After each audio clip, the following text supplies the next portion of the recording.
नमस्कार, मैं रंजीता और आप देख रहे हैं कमिंग भारत। अभी हमारे साथ स्टूडियो में मौजूद हैं संतोष कुशवाहा जी, जो कि वीआईपी पार्टी प्रदेश प्रभारी बिहार के हैं। तो आइए इनसे मिलते हैं और कुछ बात करते हैं। नमस्कार सर। नमस्कार। सर, जैसा कि आप देख रहे हैं सर कि अभी कोरोना काल है। कोरोना में सर काफ़ी महामारी हो रही है सर। महामारी के बीच सर चुनाव आ गया, बाढ़ आ गया। सर ये कितना सही है सर?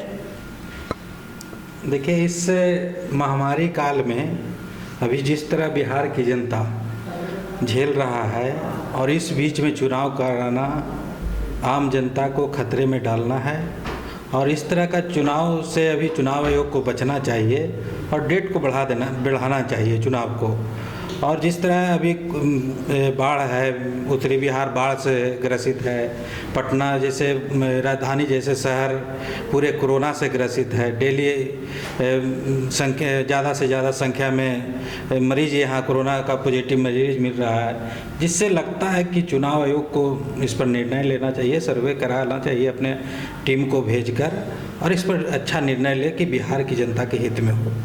सर, जैसे कि कोरोना है सर, कोरोना में सर ये बिहार सरकार में सर क्या जो सैनिटाइजेशन का काम हो रहा है सर, आपका सर मास्क का काम हो रहा है सर, कितना दूर तक ये सही है सर? क्योंकि काफ़ी क्षेत्र में सर तो बाढ़ आए हुए हैं, तो सर बाढ़ उस पर से कोरोना जो कि एक महामारी है, तो सर ये बिहार सरकार को इस पर कुछ करना चाहिए। क्या कहना चाहेंगे आप? देखिए, बिहार सरकार इसमें बुरी तरह से फेल्यूर है और स्वास्थ्य के व्यवस्था में जो आप देखे होंगे, केंद्र के जो टीम आया था उसने साफ साफ कहा था कि बिहार की जो स्वास्थ्य व्यवस्था है वो बहुत ही लचर व्यवस्था है। जिस तरह एनएमसीएच में गया टीम, केंद्रीय टीम, और एनएमसीएच में एक तरफ कोरोना के मरीज मरे पड़े हुए थे और उसके परिजन वहाँ आ जा रहे थे बिना कोई मतलब उसमें बिना सुरक्षा के।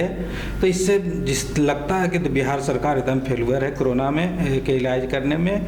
और जनता को जो सुविधा देना चाहिए, सैनिटाइजर देना चाहिए, मास्क देना चाहिए। जनता भगवान भरोसे, बिहार की जनता भगवान भरोसे जी रहा है। अब गांव में चलेंगे तो गांव के जो माहौल है कुछ भी इस तरह का माहौल नहीं है। सीधा जनता एकदम अपने आप में, आप बहुत सारे हम गांव से अभी गांव करके दौरा करके आए हैं। गांव में जब कोरोना का मरीज हो जाता है किसी को और गांव वाले खबर करते हैं प्रशासन को, तो प्रशासन कहता है और स्वास्थ्य महकमा के लोग कहते हैं, डॉक्टर लोग कहते हैं कि आप अपने घरे में क्वारंटाइन रहिए। यह लच्चर व्यवस्था बिहार सरकार का दिखता है इससे कि गांव तक कोई भी सुविधा बिहार सरकार का नहीं पहुंच पाया है। सर, जैसा कि हम लोग कोरोना पे बात कर रहे हैं सर, तो कोरोना में सर एक चीज़ और देखने को मिला कि जो लोग घर में रह रहे हैं वो कहीं ना कहीं सर जैसे वो संक्रमित भी हैं, तो कुछ हद तक सर अगर वो घर में रह रहे हैं ना तो वो सेफ़ हैं। बट सर वो हॉस्पिटल जा रहे हैं ना सर, तो उन लोगों का सर स्थिति और भी दयनीय हो जा रहा है, क्योंकि सर वहाँ पे उनको किसी चीज़ की सुविधा नहीं मिल पा रही है। तो इस पे आप क्या बोलना चाहेंगे? देखिए, इसी तो हम कह रहे हैं कि स्वास्थ्य व्यवस्था इतना लच्चर है कि घर में रह के इलाज अगर कोई करा रहा है कोरोना मरीज तो ज़्यादा सुरक्षित है। और या बिहार सरकार के अगर हॉस्पिटल में जाता है तो वहाँ असुरक्षित है। वहाँ हॉस्पिटल में डेथ होने की तादाद ज़्यादा है और घर में सुरक्षित रहकर अपना इलाज कराने में ज़्यादा लोग अपने आप को सुरक्षित महसूस कर रहे हैं बिहार की जनता। इससे साफ जाहिर होता है कि नीतीश कुमार की सरकार स्वास्थ्य व्यवस्था में पूरी तरह से फेल हो चुका है। सर, बात करें अब हम लोग शिक्षा को लेकर के और बेरोज़गारी को लेकर के, तो सर शिक्षा भी काफ़ी स्तर सर बिहार में उसका बहुत ही नीचे गिर गया उसका स्तर सर। और बेरोज़गारी तो सर कहने की ही बात नहीं है सर। तो इस पे आप क्या बोलना चाहेंगे? देखिए, बिहार चाहे पूरे देश, जो हमारा देश भारत है, 60%, 67% आबादी, 66% आबादी युवाओं का देश है। और युवाओं के देश में जिस तरह बेरोजगारी बढ़ा है, जीडीपी गिरा है, और चाहे प्राइवेट सेक्टर में हो चाहे सरकारी सेक्टर में हो, कोई भी रोजगार सरकार निकाल नहीं रहा है। और ज़्यादा अभी जो कोरोना काल जो आया और जीडीपी सरकार की अर्थव्यवस्था चौपट हुआ, सारे फैक्ट्रियां बंद हुई, इसमें बहुत सारे युवा बेरोजगार हो गए हैं। और बेरोजगारी के कारण आज पूरे सब जगह आज आप देखे होंगे आए दिन पेपर में आता है कि युवा आत्महत्या कर रहा है, फिर बिजनेसमैन आत्महत्या कर रहा है। इससे सरकार पूरी तरह, चाहे केंद्र सरकार हो चाहे बिहार सरकार हो, रोजगार देने में, युवाओं को रोजगार देने में फेलवर साबित हुआ है। सर शिक्षा पे क्या बोलिएगा? देखिए, शिक्षा व्यवस्था और शिक्षा बिहार में शिक्षा बढ़िया रहता था, कोटा जाता बिहार के छात्र, कोटा चला जाता है, दिल्ली जाता है पढ़ने के लिए, तो शिक्षा व्यवस्था तो यहाँ चौपट है। आप उस शिक्षा की बात करते हैं, उस शिक्षा में आप क्या किए हैं बिहार के लिए? कोई कदम नहीं उठाए हैं। नीतीश कुमार प्रधानमंत्री से गिड़गिड़ाते रह जाते हैं कि इसको मान्यता दे दीजिए, पटना को, तो मान्यता नहीं देते हैं। तो ये सब तो फेलुअर है। डबल इंजन की सरकार कहलाने के लिए है सारे व्यवस्था, शिक्षा व्यवस्था हो, चाहे स्वास्थ्य व्यवस्था हो, चाहे बेरोजगारी का हालात हो।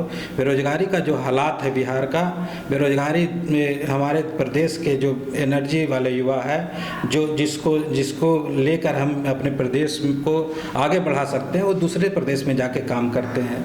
यह बेरोजगारी का हालात है, पलायन करते हैं युवा से यहाँ से।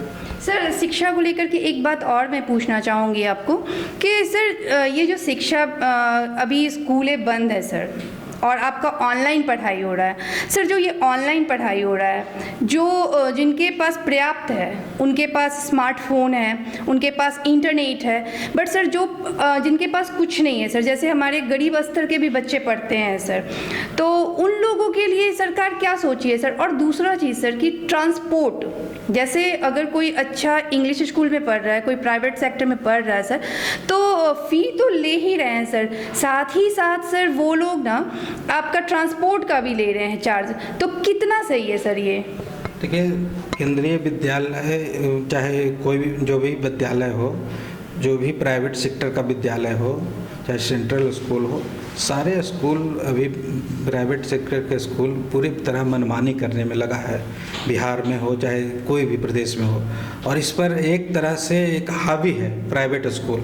और प्राइवेट स्कूल मतलब कहिए कि मुर्दे पर से कफन छीनना जैसा हाल किया हुआ है। गार्जियन आज बेरोजगार हैं, रोजगार नहीं है पूरे प्रदेश में, और जिस तरह बच्चों को शिक्षा नहीं दे पा रहे हैं, उससे ट्रांसपोर्ट फी लेना, चाहे आप कहिए कि एक स्कूल का मामला आया था बाईपास में, पटना बाईपास में सेंट्रल स्कूल है, उसका फी मेरे पास मोबाइल में आया था, वो मतलब रूम रेंट तक ही में जोड़ के उसको दिया हुआ था। तो इससे साफ जाहिर होता है कि बिहार सरकार प्राइवेट स्कूलों पर लगाम लगाने में सक्षम नहीं है। आला अधिकारी और चाहे मंत्री स्तर के बिहार सरकार के सारे लोग प्राइवेट स्कूलों से मिले हुए हैं, और बिहार की जनता पर ज़बरदस्ती फी के नाम पर और वर्चुअल ऑनलाइन पढ़ाई के नाम पर शोषण किया जा रहा है। सर तो कहने की बात ये हो गई कि बिहार सरकार के जितने भी वादे हैं, जितने भी बातें हैं, वो सिर्फ पेपर पे आकर ख़त्म हो जा रही है, उसमें से कुछ नहीं हो रहा है। एकदम पेपर पर है। डेली आप पेपर में देखेंगे तो जनता के लिए हम कर दिए, नीतीश कुमार का बयान रहता है, जनता के लिए हम ये सुविधा दे दिए, लेकिन ज़मीनी स्तर पर सारा ज़मीन पर रहते सारा फेल हो जाता है। सर अभी एक बहुत ताज़ा खबर है सर, और कि ये सुशांत सिंह राजपूत सर हमारा बिहार का बेटा था, जो कि काफ़ी तेज़ी से सर बहुत ऊंचाइयों पे पहुंचा, और पढ़ने में भी वो काफ़ी तेज़ थे, स्कॉलरशिप मिला हुआ था सर। आज सर उनका जो बात चल रहा है कि हाँ, उनका कुछ लोगों का कहना है ये आत्महत्या है, कुछ लोगों का कहना है ये मर्डर है, बट सर कहाँ तक ये सही है, आपको क्या लगता है? देखिए, आत्महत्या हो चाहे मर्डर हो, जिसकी बढ़िया निष्पक्षता से जांच होना चाहिए, सच्चाई जनता के सामने आना चाहिए। ये नहीं कहते हैं कि सुशांत सिंह राजपूत बिहार के बेटा थे, वो डेथ किए थे, तो हम लोग भी उनके परिवार, राजीव नगर में परिवार के लोग उनके रहते हैं, माता पिता रहते थे, उनसे हम लोग मिले थे पिताजी से जाके। लेकिन जिस तरह मुद्दा बना रहा है केंद्र सरकार हो चाहे बिहार की सरकार हो, ये राजनीतिक मुद्दा, किसी के मरने पर, किसी के लाश पर राजनीतिक मुद्दा नहीं करना चाहिए, राजनीति नहीं खेलना चाहिए। जांच इसको कराइए, न्याय उनके परिवार को मिले, यह हम भी मांग करते हैं। तेजस्वी यादव विपक्ष के नेता हैं, उन्होंने विपक्ष में भाषण देते हुए विधानसभा में कहा है कि सुशांत सिंह राजपूत को सीबीआई जांच हो, और साथ साथ ये भी किया है कि हाल ही में गोपालगंज रामश्री कुशवाहा का हत्या हुआ था, उसका आज तक उनके परिवार को न्याय नहीं मिला है, उसका भी सीबीआई जांच हो। तो हम मांग करना चाहते हैं नीतीश कुमार से कि रामश्री सुशांत सिंह राजपूत के साथ साथ रामश्री सिंह कुशवाहा का भी हत्या का जांच सीबीआई से होना चाहिए। एक आखिरी क्वेश्चन मैं ये पूछना चाहूँगी सर कि सीबीआई जांच ये सभी कोई की मांग है सर, क्या लगता है सर, करीब 2 महीने होने जा रहे हैं सुशांत सिंह राजपूत के मृत्यु के, बट सर अब क्या लगता है आपको कि क्या उनको न्याय मिल पाएगा, उनके परिवार को न्याय मिल पाएगा? देखिए, न्याय पर हम लोग को शुरू से भरोसा रहा है और न्याय पर सब लोग को ही भरोसा करना चाहिए। बिहार पुलिस सक्षम थी जांच करने में, लेकिन जानबूझकर इसको मुद्दा बनाकर सीबीआई को सौंपा गया।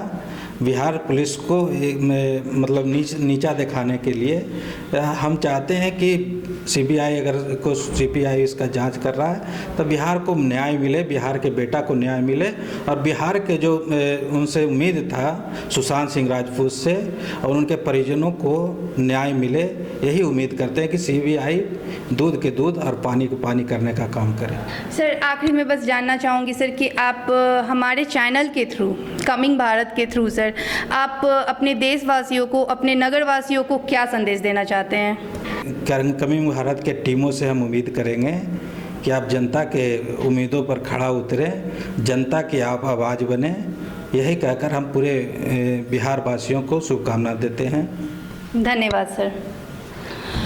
तो जैसा कि आपने देखा, अभी हमारे साथ वीआईपी प्रदेश प्रभारी संतोष कुशवाहा जी जुड़े हुए थे और उन्होंने बताया कि बिहार सरकार पूरी तरह से फेलियर है हर चीज़ में, चाहे वो हम कोरोना की बात करें, चाहे हम लोग शिक्षा की बात करें, बेरोज़गारी की बात करें, या फिर किसी भी तरह की हम लोग उम्मीद कर रहे हैं, वो सारा चीज़ बिहार सरकार की तरफ से फेल होते आ रहा है। और भी ऐसे ही तमाम खबरों के लिए बने रहे हमारे चैनल के साथ। और हाँ, अभी तक आपने हमारे चैनल को लाइक नहीं करा है तो लाइक करिए, सब्सक्राइब कीजिए और ज़्यादा से ज़्यादा शेयर कीजिए। धन्यवाद।